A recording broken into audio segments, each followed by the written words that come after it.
आइए भक्तों सुनते हैं शनिवार के व्रत रखने की कथा व विधि। शनिवार का व्रत रखने वाले व्यक्ति को एक ही बार भोजन करना चाहिए।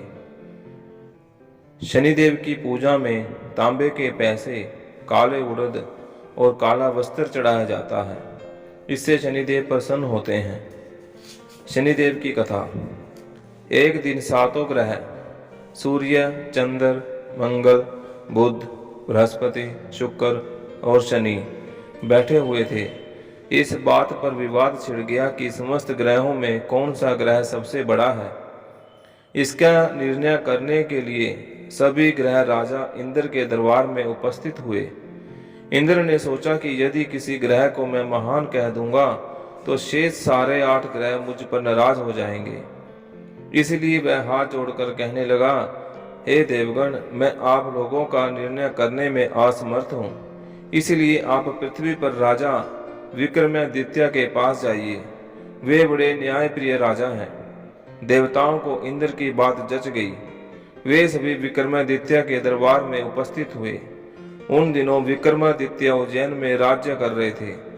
सभी देवता जब उनके दरबार में आए तो वे उनके स्वागत में सादर उठ खड़े हुए और उनसे दर्शन देने का उद्देश्य पूछा। यह जानकर कि मुझे इनमें से किसी एक को बड़ा और किसी एक को सबसे छोटा बताना है, राजा धर्म संकट में पड़ गए। मगर वह कर्तव्यनिष्ठ राजा थे, इसलिए उन्होंने न्याय करने का निश्चय किया। दूरदर्शी विक्रमादित्य किसी एक देवता को अपने मुंह से छोटा या बड़ा नहीं कहना चाहते थे। इसलिए उसने प्रत्येक ग्रह के आसन उसी की प्रिय धातु के बनवाकर इस क्रम में रख दिए कि सोने का आसन सबसे पहले आया और लोहे का सबसे बाद में। फिर उन देवताओं से कहा कि वे अपने अपने आसन पर पधारें और आसनों के क्रम से ही ग्रहों अपने पद जाने। आसन सोने, चांदी, कांसी, पीतल, सीसर, जस्ता, अभ्रक और लोहे के थे। लोहे का आसन सबसे बाद में था। वह शनि का आसन था। शनिदेव समझ गए कि विक्रमादित्य ने उन्हें सबसे छोटा कहा है। अतः वे क्रोधित होकर बोले, चंद्रमा, राजन, तुम मेरे पराक्रम को नहीं जानते। सूर्य 1 राशि पर 1 महीना, चंद्रमा 2.25 दिन, मंगल 1.5 मास, बृहस्पति 13 महीने, बुध और शुक्र केवल 1 मास और राहु तथा केतु उल्टे चलते हैं। सिर्फ 18 मास तक राशि पर रहते हैं। परंतु मैं एक राशि पर 2.5 से 7.5 साल तक रहता हूँ। राम को 7.5 आई तो उन्हें राज्य के स्थान पर वनवास मिला, और जब रावण पर शनि देव की 7.5 आई तो उसके कुल का ही सत्यानाश हो गया। अब तेरी बारी है। ऐसा कहकर शनिदेव वहां से चले गए। समय अनुसार राजा विक्रमादित्य पर 7.5 आई। तब शनिदेव घोड़ों का सौदागर बनकर उज्जैन में पधारे। उनके मायावी घोड़े बहुत ही मन भावन थे। राजा ने घोड़े के सौदागर के आने का समाचार सुना तो अश्वपाल को उन्हें देखने और छांटने के लिए भेजा। उन घोड़ों में एक घोड़ा इतना सुंदर था कि राजा की तबीयत उसकी सवारी करने को ललचा गई।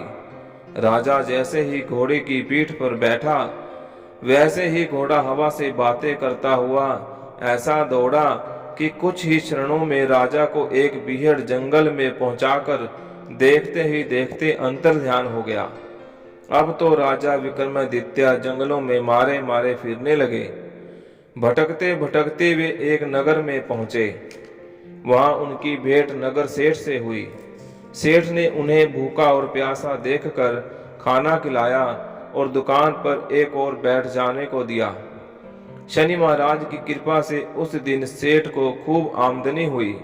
सेठ ने राजा को भाग्यवान पुरुष समझकर अपने वहां रखने का फैसला किया। सेठ राजा को अपने घर ले गया। जिस समय राजा भोजन कर रहा था, उस कमरे की खूंटी पर एक नौलखा हार टंगा था।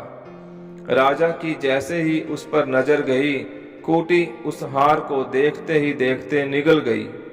कुछ देर बाद सेठ कमरे में आया और उस खूंटी पर हार ना पाया तो उसने राजा को हार की चोरी के अपराध में पकड़वा दिया।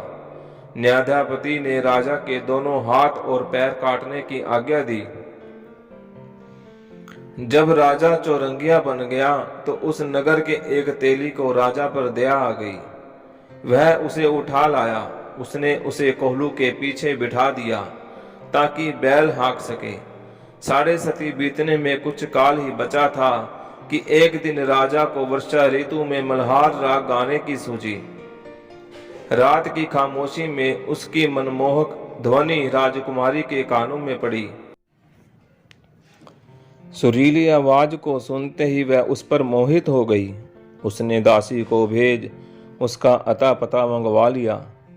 रागी चौरंगिया है, यह सुनकर राजकुमारी ने प्रण कर लिया कि अगर वह विवाह करेगी तो उसी से करेगी, वरना आजीवन अविवाहित रहेगी। सुबह जब राजा रानी को मालूम हुआ तो उन्होंने समझाने की कोशिश की, मगर राजकुमारी अपना प्रण तोड़ने को तैयार न थी। विवश होकर राजा रानी को मानना पड़ा और राजा ने तेली को बुलाकर आदेश दिया कि वह चौरंगिया की शादी मेरी लड़की के साथ करने का इंतजाम करे। राज आज्ञावश तेली को चौरंगिया की शादी का प्रबंध करना पड़ा। राजकुमारी और चौरंगिया का विवाह कर दिया गया। वह 7.5 की अंतिम राशि थी। उस रात के आधा बीतते ही चौरंगिया को शनिदेव स्वप्न में दिखाई दिए और बोले, हे राजन, तुमने मुझे छोटा कहने का दंड पा लिया है। राजा ने हाथ जोड़कर क्षमा मांगते हुए शनिदेव से प्रार्थना की कि जैसा दुख आपने मुझे दिया है भविष्य में ऐसा दुख किसी और को ना दीजिएगा। शनिदेव ने राजा की प्रार्थना स्वीकार कर ली। आंख खुलने पर चौरंगिया ने देखा कि उसके दोनों हाथ और पैर बिल्कुल ठीक हो गए हैं। प्रातः उठने पर राजकुमारी ने जब अपने पति को पूर्ण स्वस्थ देखा तो उसकी प्रसन्नता और खुशी की सीमा ना रही। राजा भी यह जानकर बहुत खुश हुआ। होते होते यह समाचार नगर सेठ को भी मिला तो उसने विक्रमादित्य की सेवा में उपस्थित होकर क्षमा मांगी और उन्हें अत्यंत सम्मान के साथ अपने घर खाने पर लिवा लिया। राजा विक्रमादित्य जब खाना खा रहे थे तब लोगों ने आश्चर्य से देखा कि खूंटी हार उगल रही है।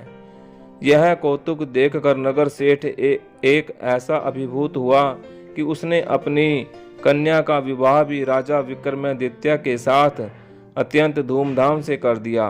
कुछ दिनों के पश्चात जब राजा विक्रमादित्य अपनी राजधानी में आए तो लोगों को बहुत प्रसन्नता हुई और उन्होंने राजा और दोनों रानियों का अति स्वागत किया।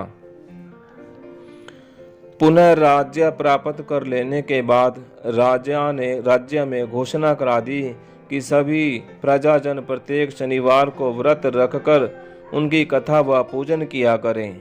बोलो साचे दरबार की जय।